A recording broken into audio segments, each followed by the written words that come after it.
افدام و همو دمی و خوش بن تمشوان هجا بخلک کنو ج برنامه پیشنگ شورشه ام پیش بریونه.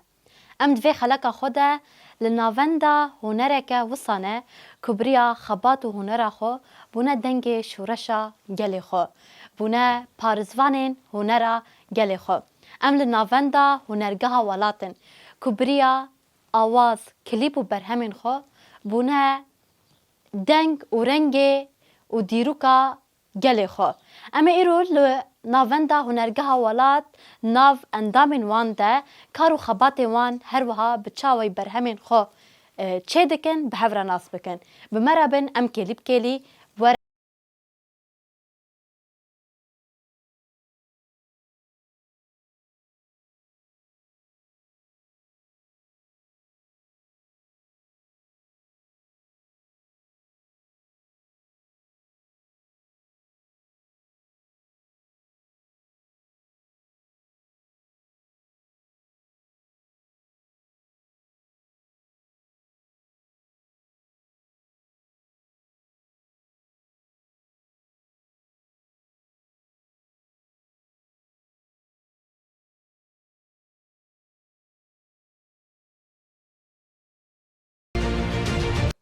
دم باشه ویدارم تو باش بی صعب قالك سباس باش گلک سپاس دکم ام تناس بکن ناوي من السرخوبون زينو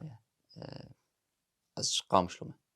سرچاوا سرخبون بله سرخبون وقت زانین تجی ده هنرگاه ولات جی خودگری به تایبت کشم بش باشا دنگ يعني باشا موزيكي مش بله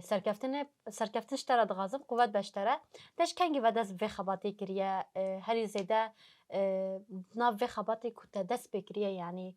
چه زور و زحمتیان تو دکشینی يعني شبير من جده هزار و سيزداوة دست بكارو خباتي مو موزيكي بيجن ماكريه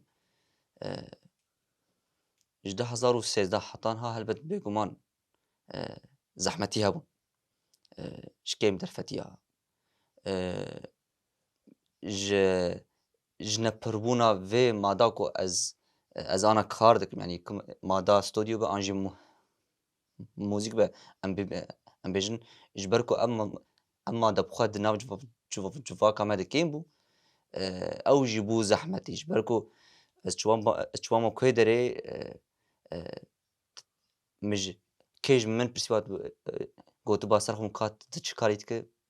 از دمام کاس چا بیجم کاری از کاری موزیکت کم از اینکه تفکرین برای کوز از برسه واینا بدم بله لدی ساجی من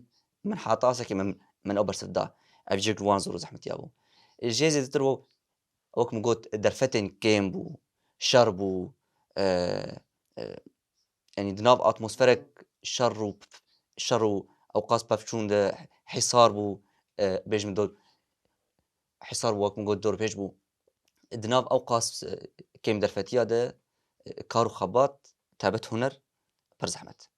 بله سرکفتنش ترا دغازم اف کداتا برخودانیت پیروز دکم راستی بله سرخبون تو وک جوانه کی یعنی دناف ریوتیا خوی هنری دا کو او قصال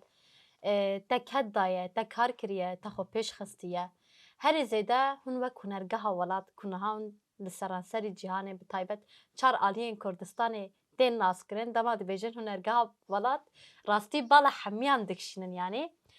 پرانی لپاش پرده این کلیپین کن چه دکن یعنی هون هنه کسین دیتر هنه کدین وصا پیروز ددن یعنی هنرک بالکش هنرک کورسانی و ذاکره دیروکا گلی کرد به مد خویا کرن به جارکی دیتر زندی دکه هنرگاه ولات بچاوی بود دنگ شورش روجاوای کردستانی بچاوی بود دنگ برخودانیا جوانین روجاوای کردستانی گلی کد شورش روجاوای کردستانی دا جه خو گرتیه بلكي استنا خوني كارم بدم حوالي من قالك هنا البر عنجا قوجي كارم في برسي بدم جبركو يعني هر شورشك للسروي عبدي شدبه بيقومان شورشين دي ترب خرابات كه يجوان شورشه هنري بو دمكو هنرگاه ولات آوا بو بوی پرسی آوا بو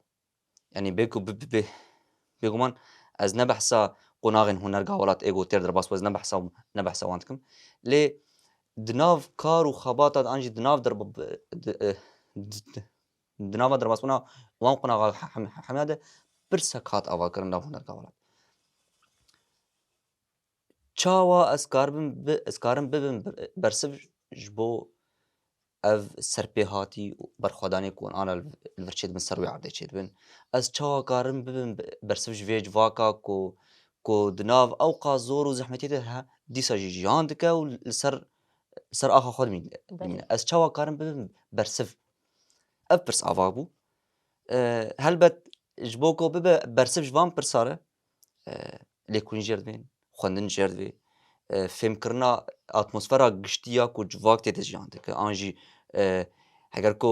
اتمسفرا شروانه کی به آنجی اتمسفرا آجوکاره کی به کل سر عربا خود شغله آنجی فهم کرنا اتمسفر و ام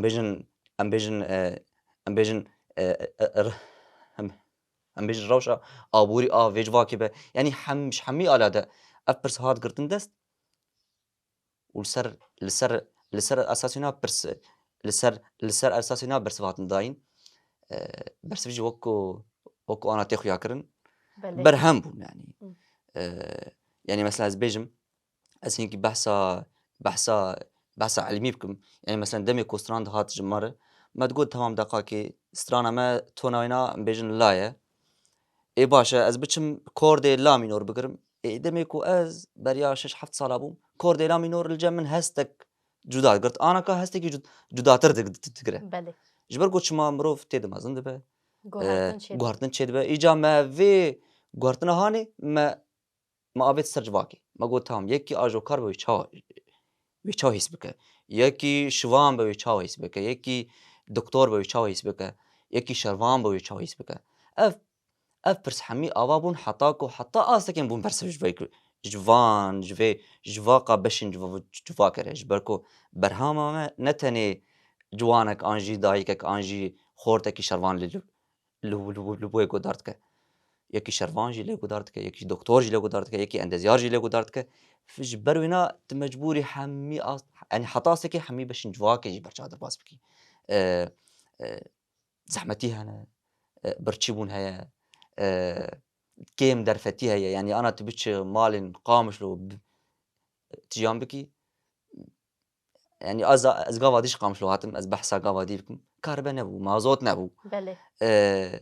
تبي اوقات زور زحمتي جيت مجبوري حتاسك ببي برسف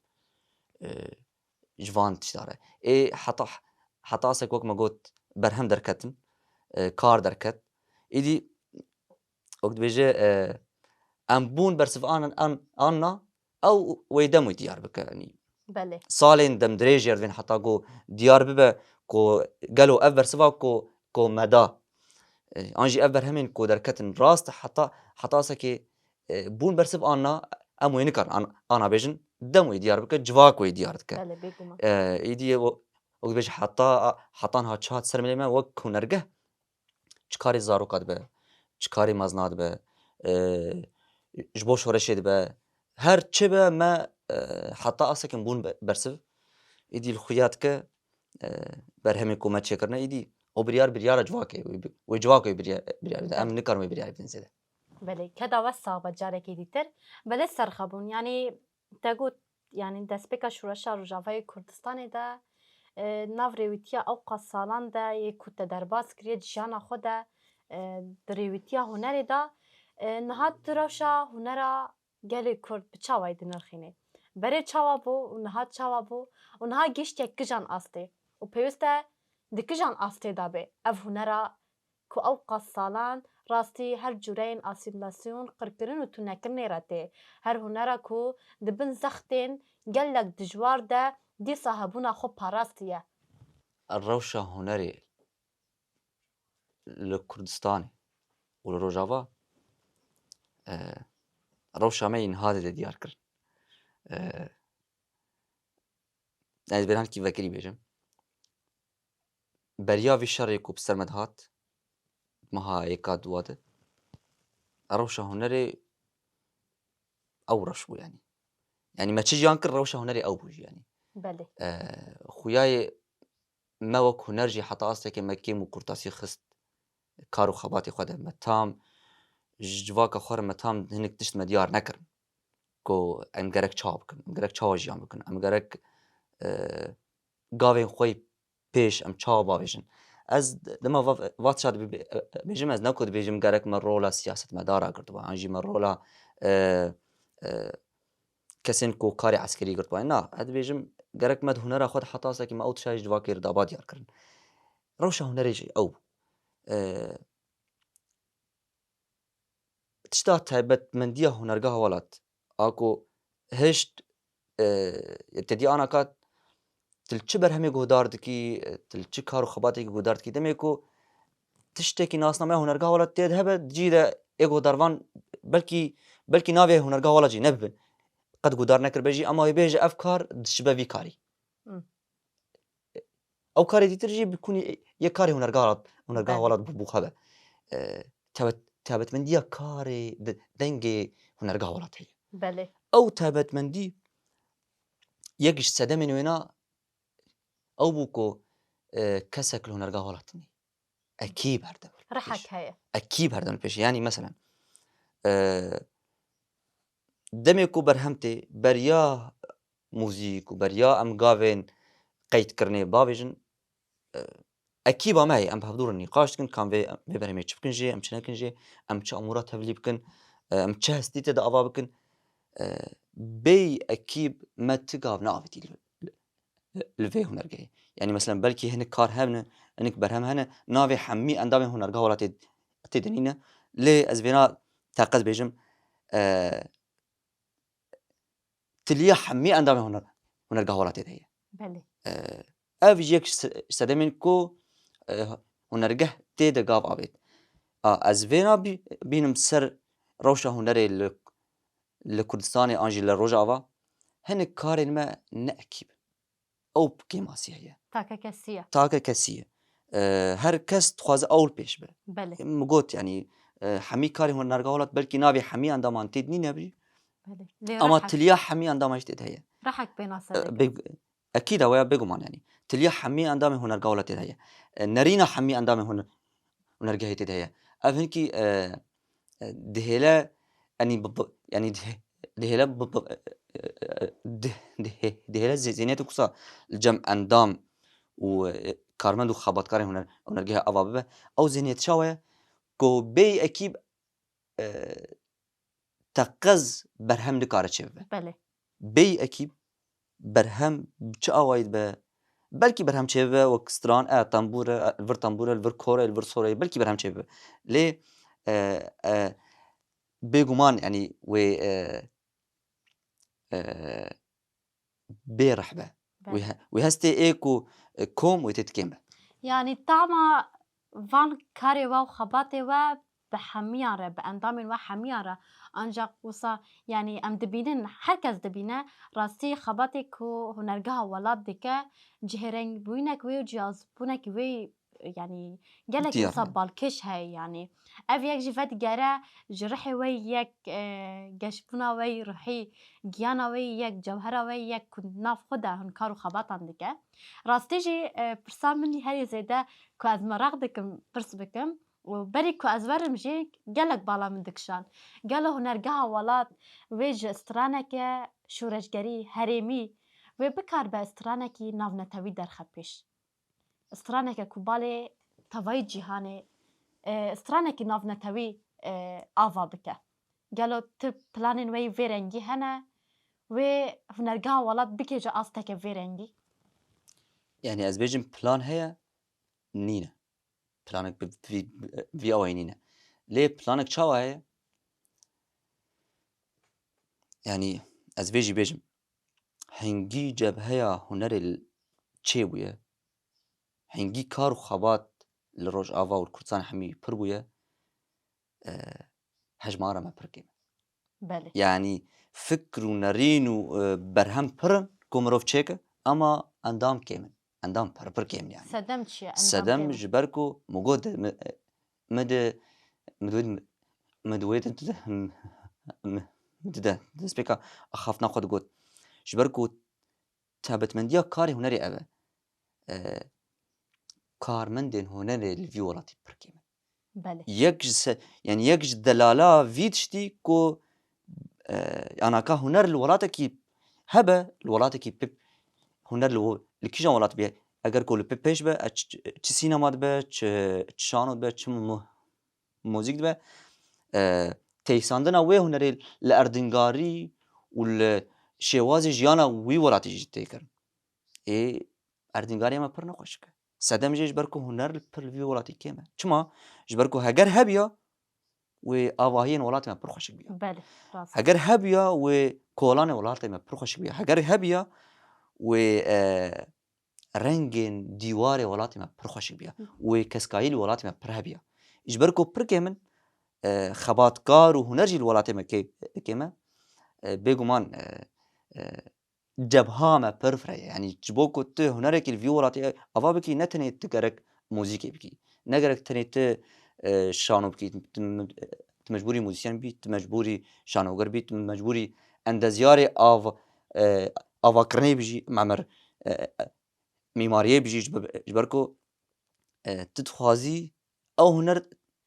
di avakirinê de jê xuya bikî. Tu mecbûr hemî kara jî bikî. Wek min got cebheya me pir fireye tevî ku niha Zeka Snayî derketiye li pêş. بله سرخابون وقت دیتن یعنی وام دبیسن یعنی ناو جواکی دا او استرانی کو سر زکا استینای درد کفن بچاوینه راستی یعنی جمده بگره از دوان استرانان دا رحکی نابینم یعنی زندی بوینه کی نابینم یعنی هون درباره ویا کی دا چی دبیجن او استرانی کو بزمانی کردی درد کفن و جوا گله گهدار دکن هون چی دبیجن Yani wek em bijarek hinkî hesas e ku mirov kar bi zû zû yanî mirov nikar zû zû di derbarê vê mijarê de axaftin bike an jî nerîn bide ji ber ku nû derketiye yanî dawiya de wê çi çêbibêje hîna ne diyar e lê tişta ku ji mo şexsî diyar bûye wê gava pir navêje wek mûzîkan bêjin بله wek stranan bêjin. و شکلی بمینه Wê şeklî bimîn ji ber ku yanî ez vêna bêjim vî min xwe min hewl da tişna çêkim. بله Lê piştî min çêkir min dî hemî jî org e. Em jî em heta asêkên bêjina org na em org آمور kar و nayînin. جهرنگه Amûrê me cihêna yanî amûrên ku zindî be ne wekî orgê be. راسته Lê ez ji bo mesela Zeka Snayî ez vê dibêjim qet em dibêjin ku wê gavan pir navêje. Wê heta asekê wê bimîne. Yana mesela ez vêna bêjim em li hunergah welat em pir difikirin ka ji bilî vî şeklê ku me niha wek huner derxistiye em dikarin çi şeklên cuda em derxin. بله Em niha em difikirin şeklên cuda derxin. Lê demê ku dibe mijar Zeka Snayî şeklekî راست diyar قالب diyar e qalib e guhertinayîna pir zehmet e. Ji ber wêna ez dibêjim wê qet gavan tê navêje. بله بله سرخابون گلک سپاس دکم کیف خوش بم که داوه ساغ بیج وره سرکفتنی دغازن هنر هبن Sabî spas.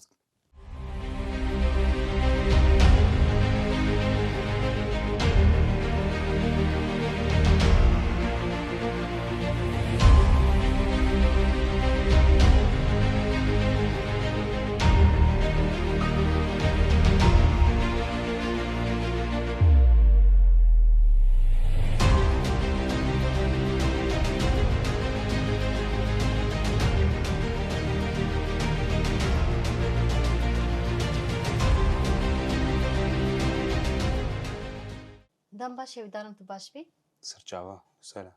گلک سپاس دکم تناس بکن ناوی من محمده از اندامی هنرگاه ولاتم اف زیدی 5 سال از هنرگاه ولات کار دکم سر جوان محمد بله محمد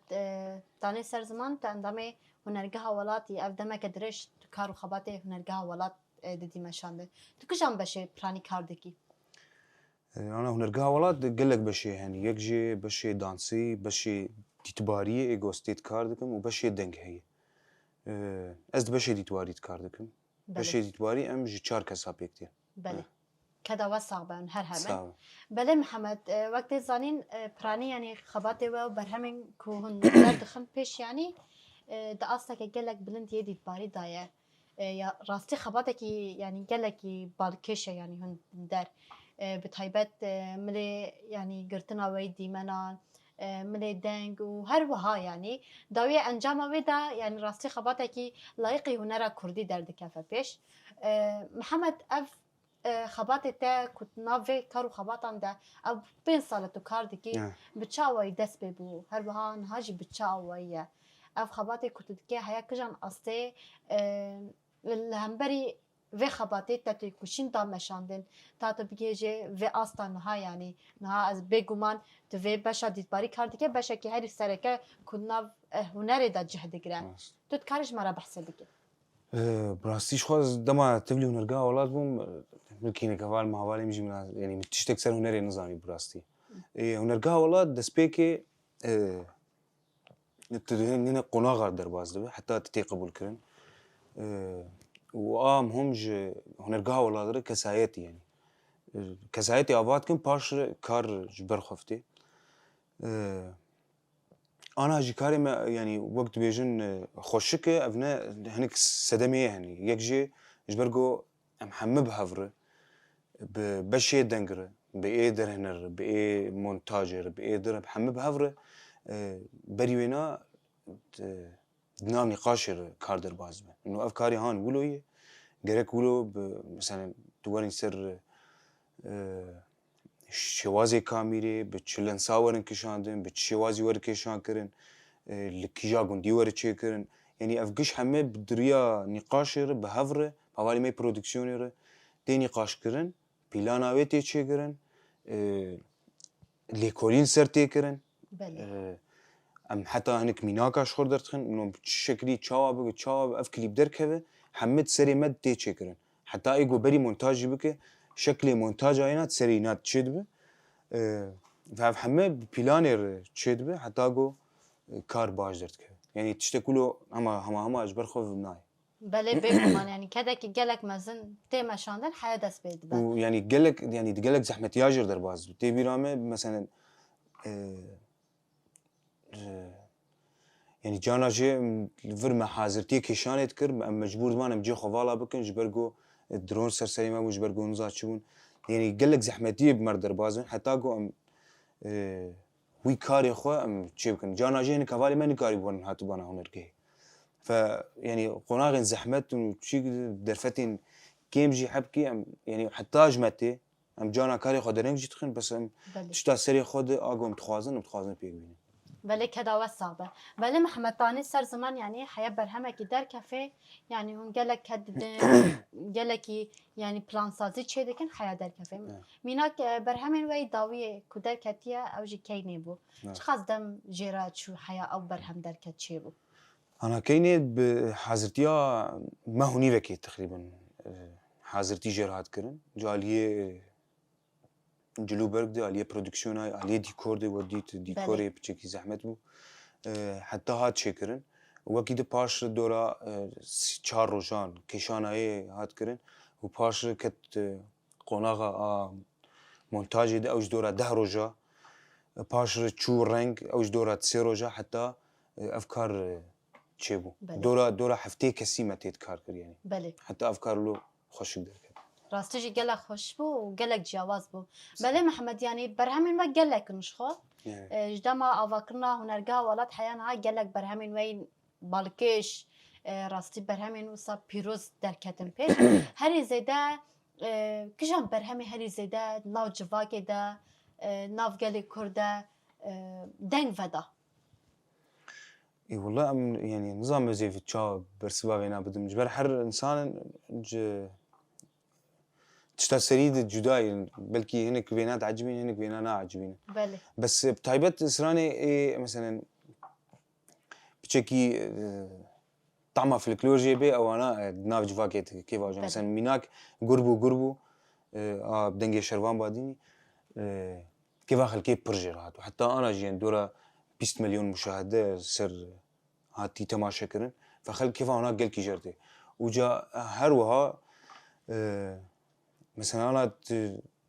تجمب برس أولا حري جهواز بلكي از كيفا مش سوسنا سياداريرتي بله اوجي قال خوش إنه هولوي مثلا بلكي هناك وقت ديتباري لنا إنه أبغى كيفا بقول كي جرتي هناك وقت جوتن هناك وقت ميلودي بله هري يعني حر مروفك راسته ناخذ حمروك جدا نرينا وان جدا يعني بله راسته بله محمد يعني تاني سر زمان كارو خباتي كون يعني ددن مشاندن بتایبەت داواکنا بەرهەمان دا gelek dem jê re dixwaze gelo plansaziya we planê wê dema pêş çi ne hûn dixwazin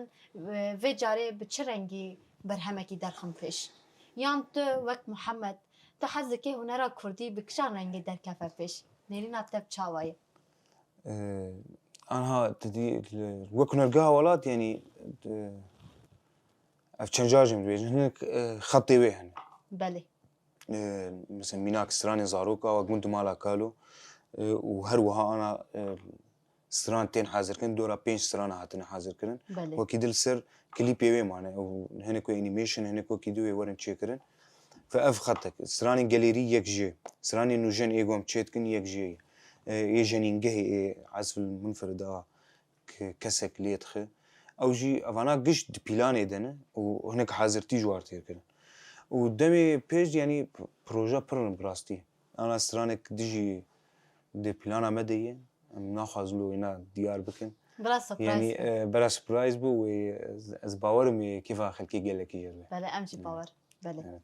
gelek spas dikim Muhemed ke dawe carekî dîtir pîroz be em spasiya we dikin û benda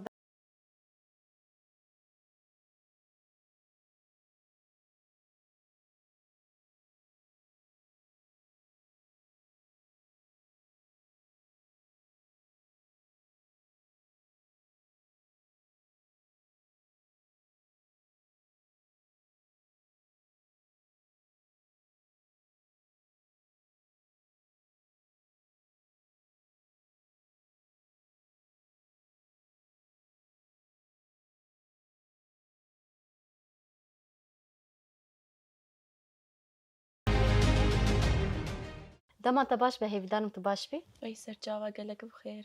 gelek spas kirin te nas bikin نافم روكنا اندام هنرقا ولاد بشي دانسي دما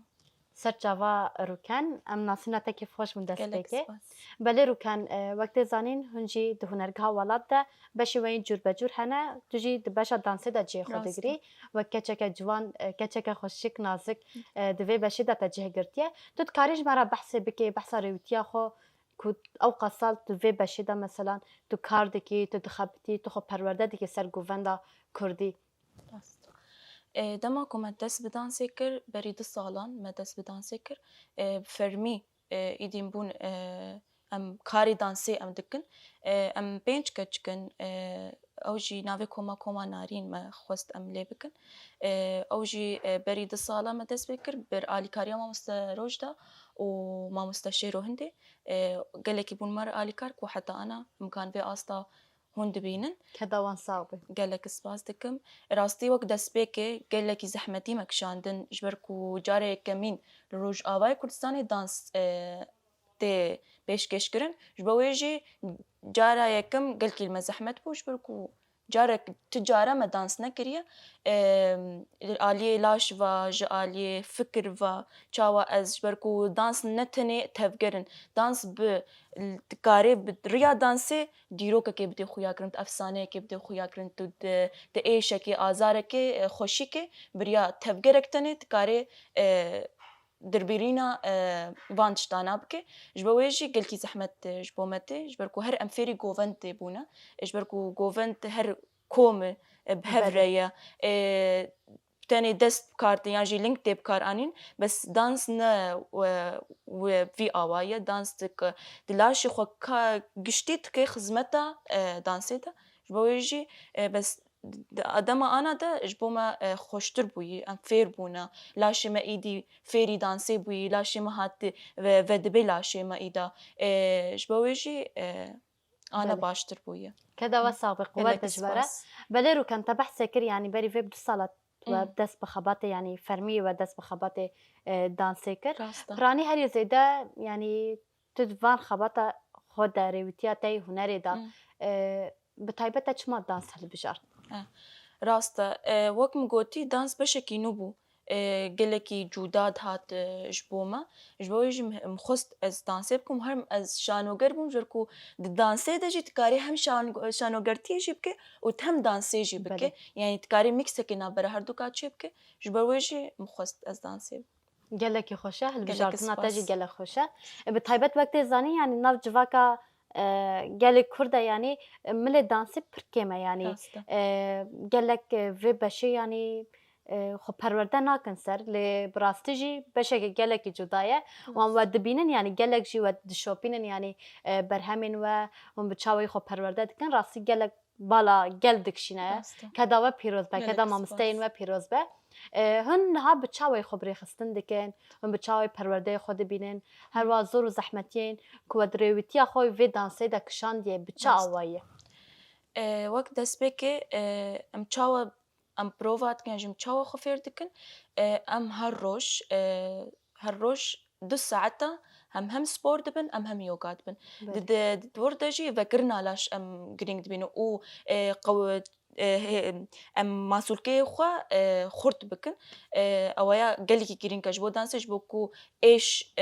ji bo ling an jî mil yan jî dest dernekeve ji bo wê jî em gelekî hewil didin ku em balê bêhtir bikişînin ser sporê û xurtkirina laş ji bo çawa ku em dansekê çê dikin yan jî em pêşkêş dikin ew em çawa dest pê dikin dîrokek wê dansê heye destpêkê em dîroka wê dansê naz dikin biriya wan em çawa dikin di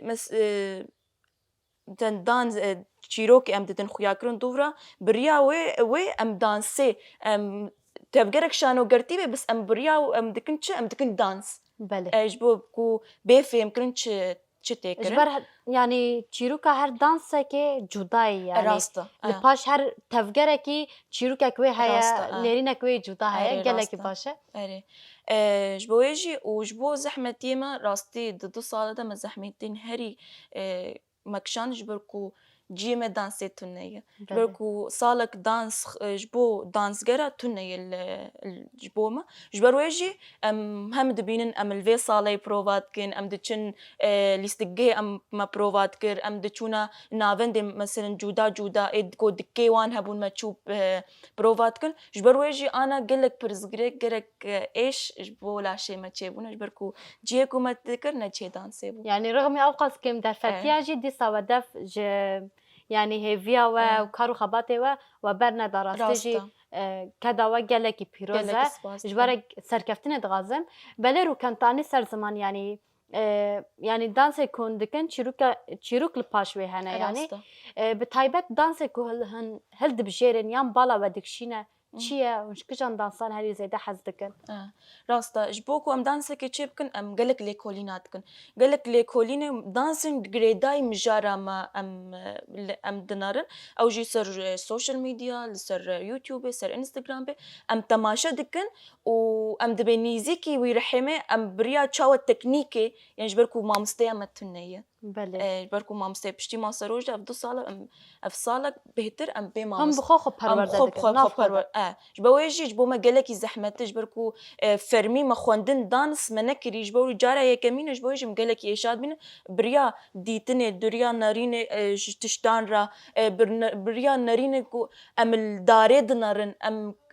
çawbêjin em tevgerê digirin yan jî em kesekî dibînin ku ev dirbirîna dansa me dike em wî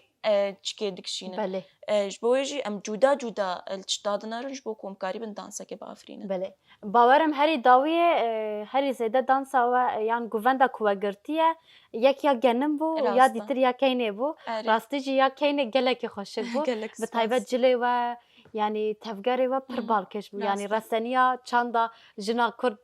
daxuya kirin gelekî xweşik bû pîroz bel we tu dikarî ji min re behsê ya genimê bikî bi çawayî bû rastî pir balkêş bû pir bala min kişand her çendî yanî li paş ew tevgerên we genim û tevgerê we gelekî xweş derketibû we xwe çawayî perwerde kir we bi çawayî wê hilbijar rast e ji bo a genim dedî dema ana dema çinîna genima خلق دچه جبو چنینه جبو پشتی وی کیف خوشید به هم کس شورا تشتاد لی خود خوازن پشتی جبرکو پشتی جنم وقوتي جواكي موسم هي راسته قالك خلق جي سود وردقرن وبيك كيف خوشي جبوان جبرجي ما خست ام فيها ام بدن خويا كرن ام بهتري خوا بال كشان سر چاوا چ مثلا جنمتي چاندن چاوا بار دكن بله چاوا پشتی وی گوون دکن هنکس يعني هنك دعوتا دكن رواجي ما خست ام في اواي چی بله. بكون وبريا فان تشتانا ما ابدانس افرانت بله گلک سپاس کم کتاب ساق قالك سباس. بله رو کن داوی ده تو تغازه چی بجی پیامی تا چیه جبو ما دانسي راستي ام دخوازن هين ماستر بكن مثلا نك تاني كاتش ام كارن تاني ام خورتاجي تفلي بكن اف بشجرتيا قالي مجبومة راستي جبومة هيزكا بله از بيفي ما هين بردوام تربي وهين بحسكرنك ماستر نيزي ما ببن وجبو بيشروجي ام دخوازن قالك كسن جوان ايج مهين جوانتر ام تخوازن جبو وان تشكي بكن جبركو ام بتشن نفشكي دم بله بگم باي مواري وجبو يجي ام قالك كاران ام انا دخوازن بكن هم نتنم دخوازن دانس بكم هم دخوازن گوون دي خوني كرديجي لب بله. آوايكي نوتر خوشكتر ام بدن خويا كرن و ام سرفانش دانا کار دکن بله گلک سپاس کم گلک سرکفتن اجوار دغازم گلک هن هر سپاس هبن گیب خوش بوم گلک سپاس سرچاوا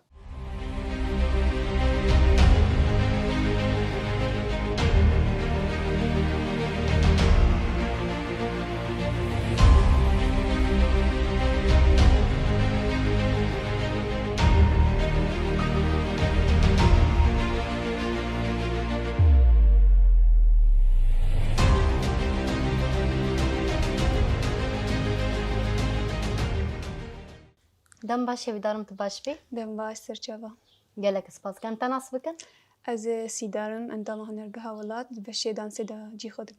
سرچاوا سیدار بله سلام. سیدار وقت آنی سر زمان تا اندما هنرگاه ولاتی طیبت بشا دانسه دا تجیه خو گرده تو کارش مرا بحثه بکی تب چاوایی و بشه هل بجار تا دست بکر هر وان کارو خباته و بچاوایی جبو تبریبونام جبو بشه دانسه راستی ام بری 5 ساله ما دست بکاری دانسه کر او جی پروژه دستانا پکه که دابو اللور مامست روش ده هبو برازیلی ام فيري دانسه دکرن اللور هيدي ولو كيف مجير هات من خطي ديت بچاوا لاش ولو تف دگره رحت دگره ولو دانس دما دانس که ولو تو آزاد مثلا لاشيته ولو هر پارچه ولو تف دگره ولو قالك كيف مجير هات ومخصص بردام بك بله کتا تسابق قوت بجوره بله سیدار تا آنی سر زمان تزود دست به کاری کریه تو کاریش مرا قالا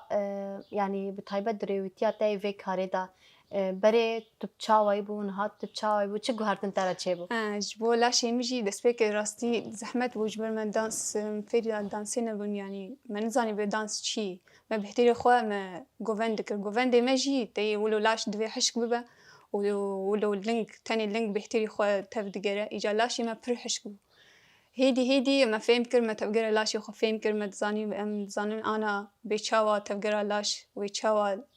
ولو هر تفقرة نرم دبا هيدي أم فير دبن بله سیدار جبلی کارو خباته و هر وها پلانی وی دما پیش هر وها کاری وی دیتر چی نه هندکن جبو بلاني ما يجي أذكرم بحث بشي ما يزاروكا بكن زاروك جي أم إينا بسبتاتين أم تينو ver لوا كوم دكن جبو بشي موزيكي تايبت دنافرا جي أم دشن نافوان دا مثلا كيجان زاروك ميوليوان بر ولو دانسي فالشي جي حز دكن زانن بيك انو ام كاريك الفرج اي دانسي دكن ولو حز دكن تي برس دكن بيك ونشاوات كن وتشتكن يجا ام هن كسان ولو نافوا دردخن دبن جيكي جي ما جي راسيتن بله يعني ام دبن غرفاك اي تكنيكي بشي ماي موزيكي ام دور كار دكن شخوا ام وزاروكا جي دبن ور ساعتكي مثلا ام وافيري تفجير لاشت كن شوا لاشي واولو تبكر يوغا ددنوا جبو فكرنا لاشي وان جبو حاضر بن دمي بيش داني جبو بلانا ما جبو وان هي ام جيكي انا جوار دقرن جبو ام بيش روجي تشتن باش جوار بكن جبو دانسي بله کدا و صعبه بله سیدار تو وکه چکه جوان تو دانسه بچاوی پینا صدیکی دانی سر زمان یعنی به دانسی را مروف تی گواردن لاشی مروف تی گواردن سفک دبه مروف لاشی خو خوشک ناسته که یعنی تو دانسه بچاوی پینا صدیکی پشتی او قصال کو یعنی ده گووند هم یعنی تو فری گوونده بویا هم نها تو دانسه دیکی جبو دانسي جي از راستي من دسبيك نزاني بدانس شي مثلا جبو تشهاتي افكرن بليكولينان بولو بليكولينان ولو مناسكر بتشاوا وتجربين مجي مزاني بتشاوا لاش رحد بمجي مثلا فكرتي قهرتن ناسكرنا تاج تشتين ولو بتشوك دتاين بتشوك نولو تشتين هري بتشوك تبيت حسب شي تشاوا هاتي شكرن قلق جداي مديتن در دور أخوة مفين بكر بتشاوا تي شكرن يعني تشاوا هاتي جبو دانس جبو ولو أنا بر حتى بر جداي یعنی پشتی که تو فری دانسه بو یعنی تا دانس کر تو فری یعنی هیس کرنا هرگرین جیانی بو راسته ورنگی راسته نها کاری و بچاوی به تایبت یا دانسه هر وها حاضرتی و دما پیش چنه أنا جبو بشي مي دانسي جبو بلاني مجي راستي هاو ددن بهتر خبدن خويا كرن بيتشاواي وك جن إنه لاشي خوا بدا نا لاشي خوا بدا خويا كرن لي ولو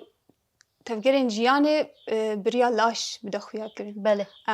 جبو لا أنا سكار دكن خفيري تشتين نود دكن اللي كلنا دكن جبو بهتر جبو قالي خبدن خويا كرن بله کدا تا صعبه سیدار کدا گروپا وجه صعبه بله سیدار تو تغازه داوی دا چی بیجی پیامن تا جبو تفای جنین جوان چنه تو تغازه چی بیجی جبو ما جبو جنا قشتي از تخازم از وحوالي خوجي يعني من تايبات از تخازم بدون خويا كرن بجن نتني لا شكه يعني جي کار دکه روبوت مثلا دشور تنی کارین جیانی مطبخ اون زاویه چه تنی اوانه جن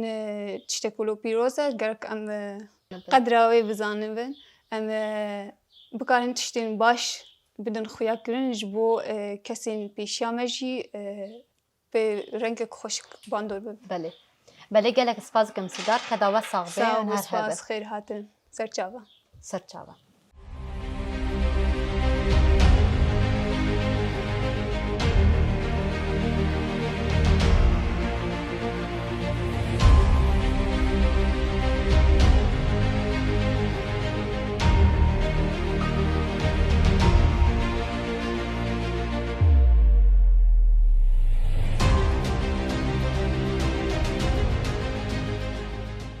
بله بینارین هجا داوی اوه خلق خودا امجاره که دیتر بون شاهده کو